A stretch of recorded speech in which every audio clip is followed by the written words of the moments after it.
I'm Clint Hawking, and I'm the creative director on Far Cry 2. A lot of developers set out to make immersion one of the core components of their game. They really focus a lot of their effort on, great graphics and really good sound and realization, trying to make the game as immersive as possible so the player can feel really a part of the world. And on Far Cry 2, we did all of that with our dynamic weather system and gorgeous open world, all of that stuff.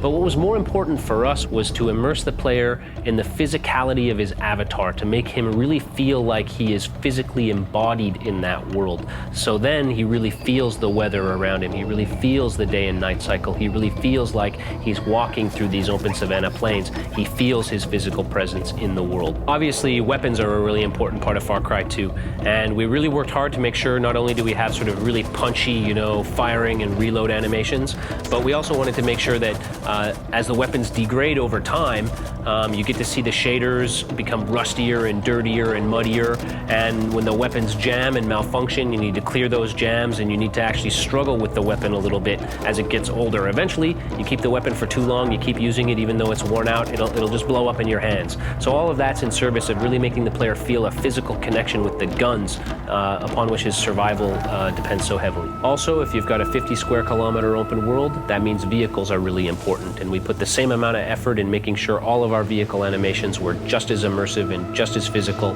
as all of our other animations. That means anytime you get in a vehicle, anytime you get out, switch seats, move on to a mounted weapon, all of those animations are quick and fluid, but they're all animations. We're not teleporting the camera ever, so you always feel like you're in your own body in the game. On top of that, vehicles can break down just like weapons. They wear down, they break down, and eventually they'll stop running. You'll have to get out of the vehicle, pop open the hood, repair the engine, and then get back on the road. The player's most important navigational tool is his map and his compass and his binocular. And of course, we wanted to make sure that the player has that map in his hand rather than having to look at it in a menu.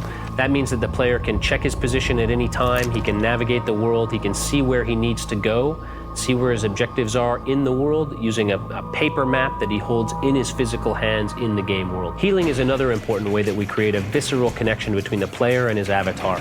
When you have a small wound, all you need to do is inject a syringe into yourself and you're good to go.